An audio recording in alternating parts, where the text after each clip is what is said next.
warahmatullahi wabarakatuh. Perkenalkan, nama saya Nuraini dengan NPM 11211016 dari K3 Manajemen. Di sini saya akan memaparkan materi Al-Adilah Ala-Wujudillah, yakni bukti keberadaan Allah. Dalam Al-Adilah Ala-Wujudillah, bukti keberadaan Allah, terdapat eksistensi Allah, yakni Allah senantiasa eksis dalam segala yang terjadi di alam semesta ini, dari proses menciptakan sampai kepada akhir di dunia ini. Sudah Allah beritahukan kepada manusia dalam kitabnya. Tidak ada yang perlu ragu akan apa yang Alkitab katakan, sebab tidak ada yang bertentangan dengan akal budi manusia. Islam meyakini bahwa Allah Subhanahu wa Ta'ala adalah esa secara mutlak, tidak berbilang dan tidak bersekutu dalam segala apapun. Siapa saja yang meyakini sebaliknya, maka ia telah jatuh pada kezaliman dan dosa yang besar, yakni syirik. Lalu di sini saya akan memaparkan dalil-dalil yang membuktikan bahwa Allah itu ada. Yang pertama, ad-dalilu fitri, dalil fitrah. Fitri yang yaitu suci. Maka manusia diciptakan oleh Allah dengan keberadaan suci. Manusia sejak awal penciptaannya telah membawa naluri bertuhannya, itu manusia selalu membutuhkan kepada zat yang lebih tinggi, lebih kuat dan lebih berkuasa dibanding dirinya, agar ia dapat berlindung dengan memohon kepadanya. Quran surat. Yang kedua, ad-dalilu hissi atau bukti indrawi.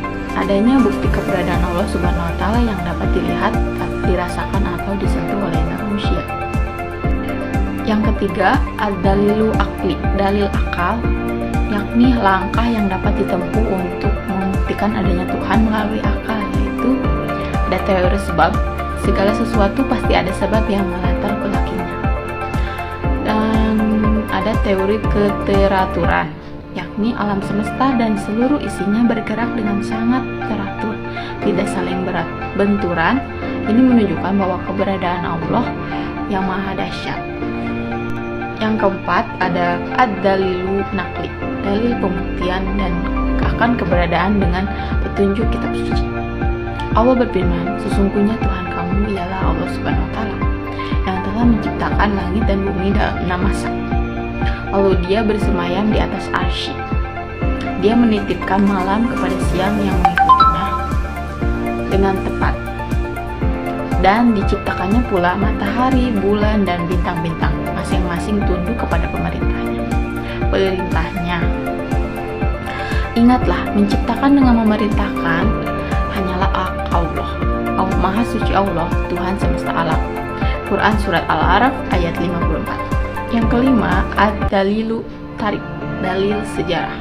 Eksistensi Allah Subhanahu wa Ta'ala diberitakan di sepanjang sejarah manusia, mulai dari manusia pertama, yaitu Nabi Adam alaihissalam, hingga Rasul terakhir, yaitu Nabi Muhammad SAW. Seluruh dalil-dalil ini, jika kita kaji dan dipahami secara mendalam, maka akan membimbing kita kepada al-marifu bi azmatillah, yang artinya pengetahuan dan pengenalan pada keagungan Allah Subhanahu wa Ta'ala, yang dapat memperkokoh sifat tauhid kita atau mengesahkan Allah semata. Al-Adilah Ala-Wujudillah juga terdapat dengan mengagungkan Allah. Dari semua dalil-dalil yang sudah tadi kami jelaskan, itu semua berfungsi untuk menguatkan pandangan kita terhadap betapa keagungan Allah Subhanahu wa Ta'ala itu begitu besar, luar biasa, dan menentukan kita sendiri di hadapan keagungan ini. Allah Subhanahu wa Ta'ala berfirman, yang artinya, katakanlah, segala puji bagi Allah yang tidak mengangkat seorang anak, tidak mempunyai sekutu dalam kerajaannya, dan tidak memerlukan penolongan dari kehinaannya. Agungkanlah dia setinggi-tingginya. Quran surat Al-Isra ayat 111. Lalu mentauhidkan Allah. Mentauhidkan Allah atau bisa juga disebut dengan uluhiyah, yaitu mengesahkan Allah dari segala bentuk peribadahan, baik yang terlihat maupun batin. Itu artinya kita beriman bahwa Allah Subhanahu wa Ta'ala semata yang berhak disembah, tidak ada sekutu baginya. Allah Subhanahu wa Ta'ala berfirman dalam Quran surat Al-Anbiya ayat 92, yang artinya, sungguh agama tauhid inilah agamaku, agama yang satu, dan aku adalah Tuhanmu, maka sembahlah aku. Sekian pemaparan dan presentasi materi yang saya sampaikan. Mohon maaf apabila banyak kesalahan. Wassalamualaikum warahmatullahi wabarakatuh.